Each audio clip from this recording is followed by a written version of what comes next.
anak-anak yang terkasih dalam Kristus Yesus.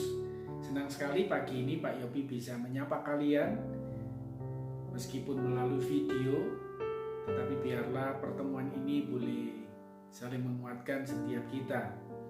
Anak-anak, mari sebelum belajar kita akan merenungkan kebenaran firman Tuhan.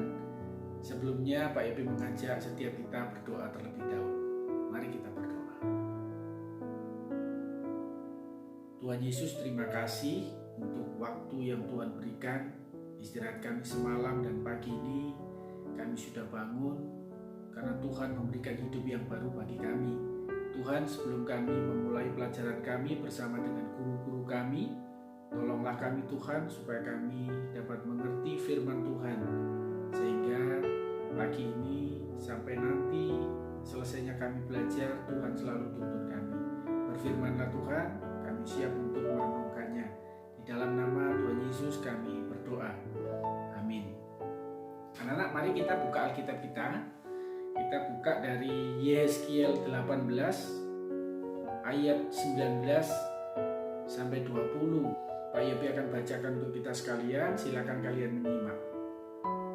Tetapi kamu berkata, mengapa anak tidak turut menanggung kesalahan ayahnya?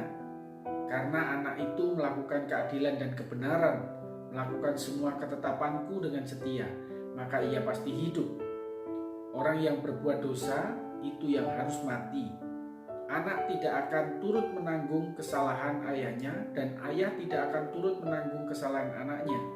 Orang benar akan menerima berkat kebenarannya, dan kefasikan orang fasik akan tertanggung atasnya. Nah, anak-anak yang dikasih Tuhan, renungan kita pagi ini berjudul tanggung jawab. Ada sebuah cerita menarik di sebuah sekolah. Pagi itu ada seorang anak yang mengganggu temannya, menyembunyikan pensil yang akan digunakan untuk menulis.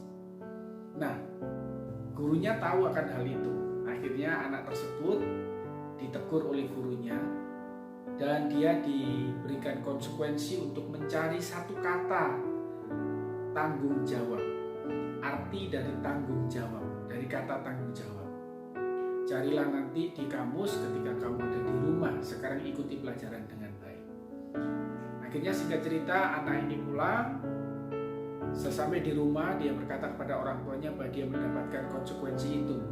Ayahnya kemudian mengambilkan sebuah kamus besar dan memberikan kepada anak tersebut kamus itu. Lalu anak ini membawa kamus itu ke meja belajarnya. Kamusnya cukup tebal, jadi sehingga dia cukup keberatan.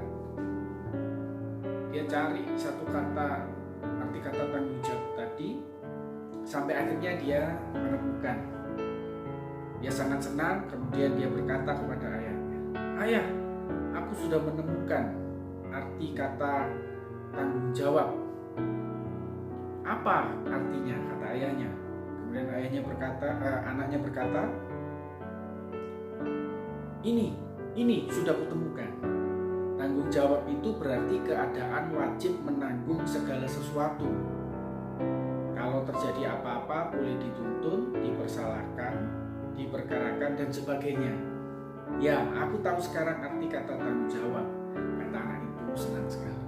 Kemudian ayahnya berkata kepada anaknya, "Nak, setelah kamu tahu arti kata tanggung jawab, maka mulai hari ini kamu tidak boleh lagi mengulangi apa yang kamu lakukan kepada temanmu. Usil, mengganggu, menyembunyikan sesuatu milik temanmu. Itu tidak baik. Jadilah anak yang baik. Jadilah berkat bagi semua orang." Kemudian anak tersebut menyadari kesalahannya dan dia akhirnya menuruti apa yang ayahnya katakan. Dia berjanji mulai hari itu dia tidak akan mengganggu temannya lagi. Kemudian ayahnya mengajak anak itu berdoa. Anak itu berdoa, minta ampun sama Tuhan, dan dia ingat ketika dia minta maaf kepada temannya, temannya sudah memaafkan dia. Nah, apakah kalian juga pernah mengalami hal tersebut? Ayo kita berubah. Ayo kita mulai sesuatu yang baik. Jangan dilakukan jika itu tidak baik. Mari kita berdoa. Tuhan Yesus, terima kasih pagi ini firman Tuhan menolong kami untuk kami boleh tahu, untuk kami boleh mengerti bahwa kami harus menjadi anak yang baik.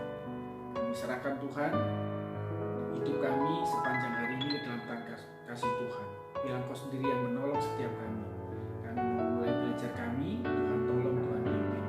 Kami mau taat di dalam nama Tuhan kami Yesus Kristus kami berdoa. Amin. Anak-anak, selamat belajar. Tuhan Yesus